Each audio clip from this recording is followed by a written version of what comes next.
My name is Eric Ambuche. I'm the founder Slums Outage Program, which is based in Mkuru, Kwanjenga. Yeah.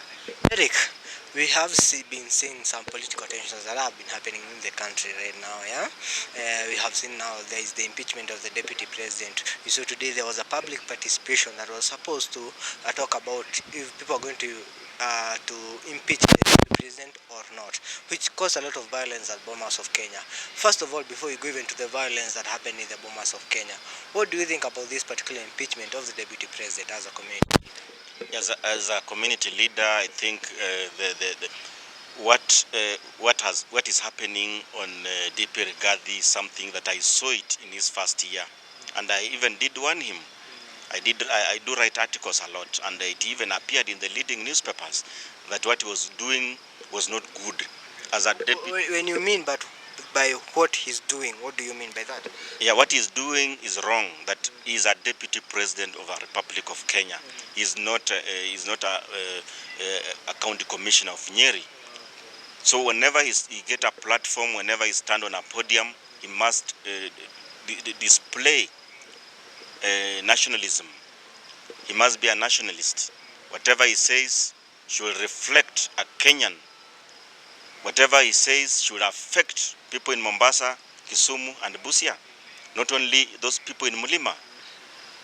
The idea of Mulima, I don't know where he got this idea of Mulima, because if it's about Mulima, we have Mulimas all over. There's Mount Elgon, there's Luanda. Mulimas are all over.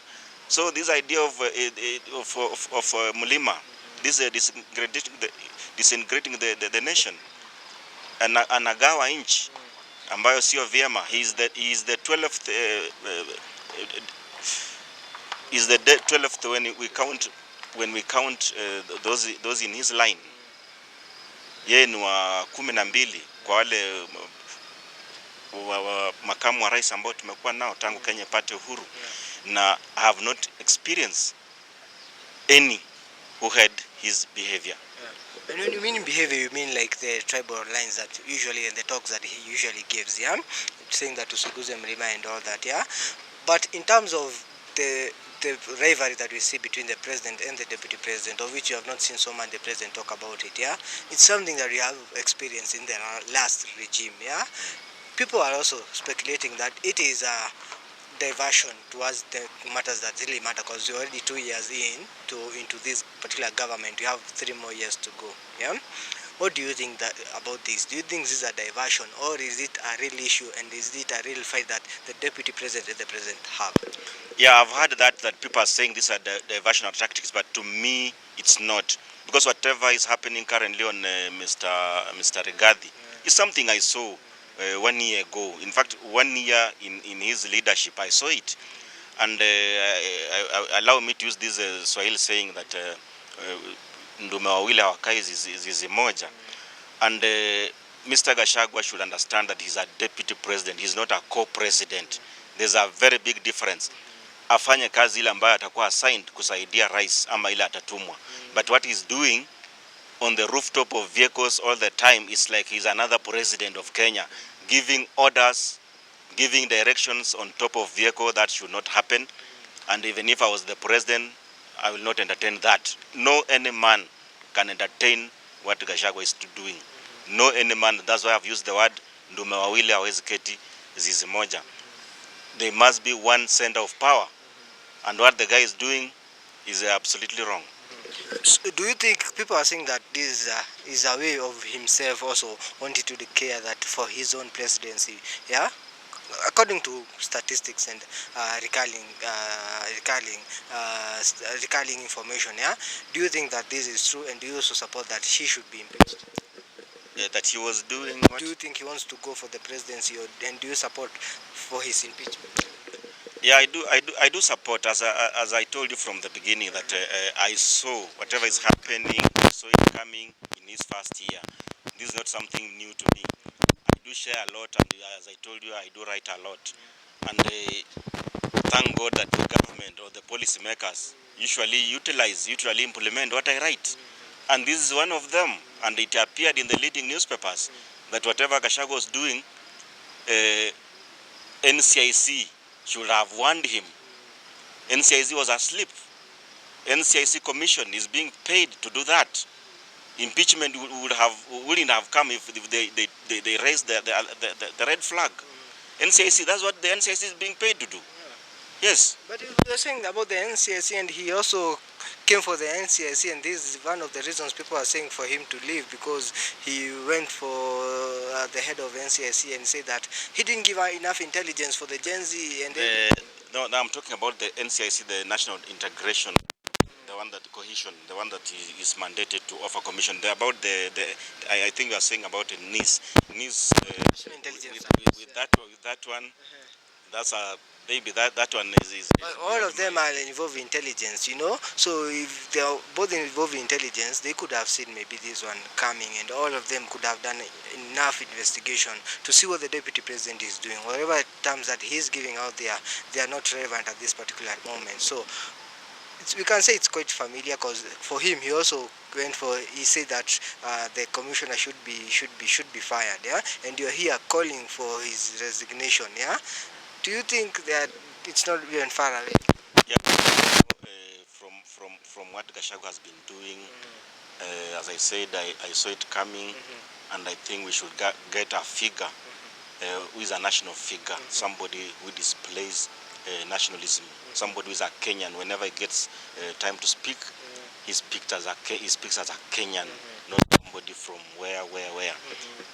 Because once you become a deputy president of Kenya, you have all the 42 plus tribes behind you.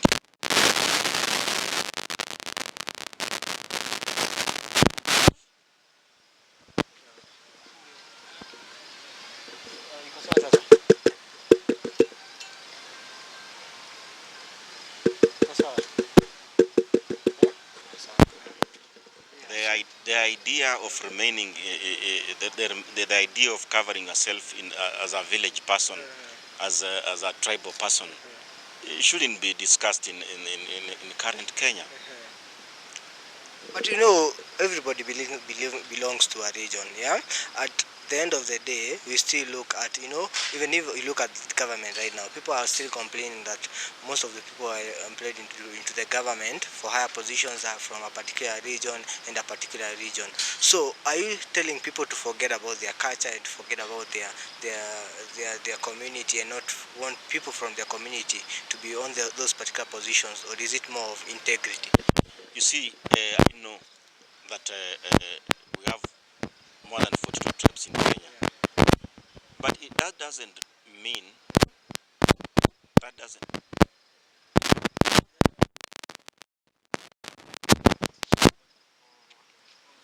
One, two.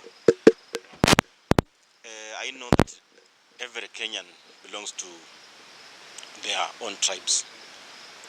Right now we have been in this session. If I stood up and used my mother tongue, will those in that room understood what I was saying?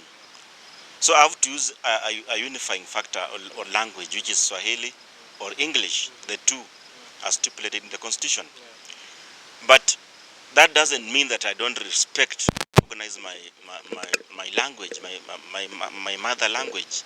I do recognize it a lot, and I have respect for that. But where do I use it is the question. You can't go to Kulima market in a capital city, then start as a deputy president starts using your mother tongue. That's wrong. Unagawa nchi. Sasa inamaanisha kwamba if another president comes in, if he's a Masai, starts speaking Masai, then that's something a wrong precedent was setting. Yeah, let's go now to whatever was happening today at the Bomas of Kenya. We had a public participation by the people, for the people, to impeach Deputy President. It has had a lot of controversies. People saying that we are wasting resources for the wrong reasons. Yeah, do you think that we are wasting resources for the wrong reasons by going into that particular Bomas of Kenya and discussing the impeachment of the Deputy President? You see, the reason public participation had to happen is that they don't want to use only parliament, then say that the Mwananchi was left behind. That's why it is happening today, to make sure that every Kenyan has a say in the impeachment of Mr. Gachagua. Every Kenyan has an opportunity to say yes or no. There's an email You can drop a hard copy memorandum. You can go there personally. And in all the 47 counties, it is happening today where people went there. So as far as the heat, as far as the heat on ground, that's why you have seen the chaos witnessed in those respective places. Otherwise, I can't entertain or call for chaos.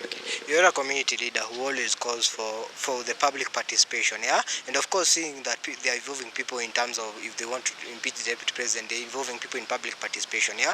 But there's still the argument that, and that is taking over our airport. There's a shift, yeah, and the other projects that are being implemented by the government, but they're not holding public participation for those important issues. But when it comes to where they need help to impeach the deputy president, they are calling for public participation. What do you think about this? Is the government doing the right thing, or is it creating a balanced place, or does it have to do what it has to do? You know, leadership is not easy. Leading a country is not easy, and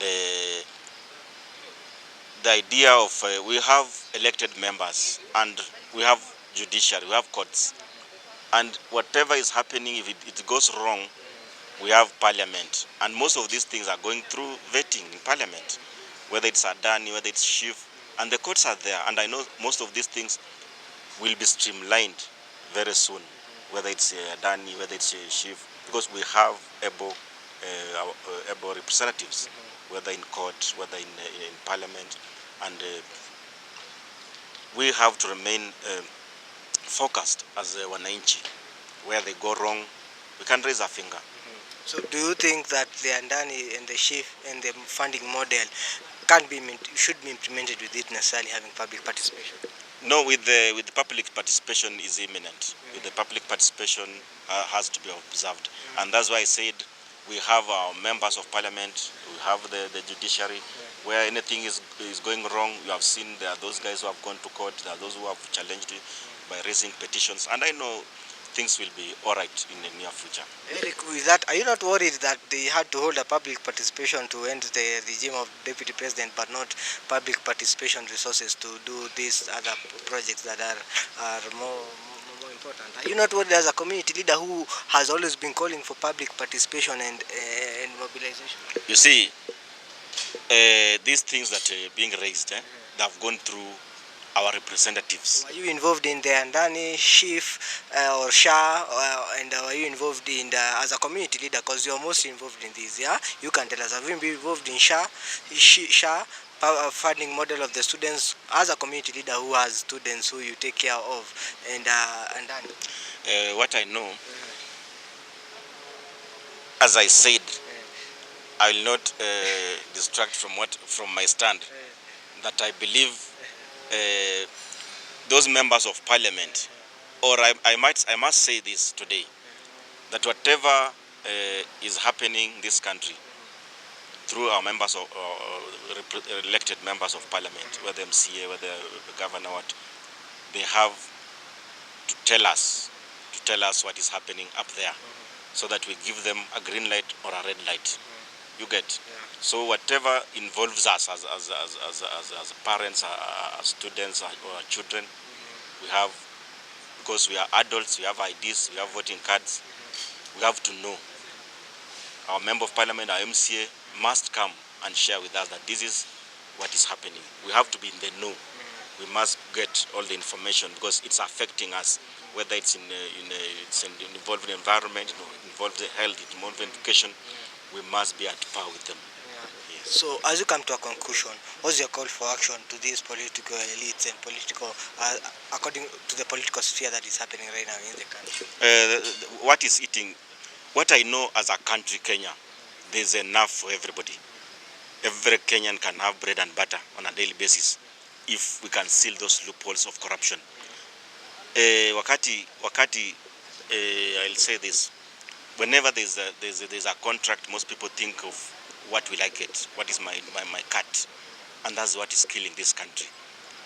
Because if we can just integrate this idea of bursaries, we have more than 10 categories of bursaries. If they can be integrated into one, and this is something that I've even shared with the relevant ministries, that let's integrate, we combine it, we collapse it into one, whereby a kid can go to grade 1 up to university without paying a single cent. It is very possible, because this idea of inflating costs is was really costing us. This is what is making things difficult. But if they just do the right thing, we seal all those loopholes on corruption. I've said there's enough for everybody in this country. Yes. Thank you so much for talking to us. Yes,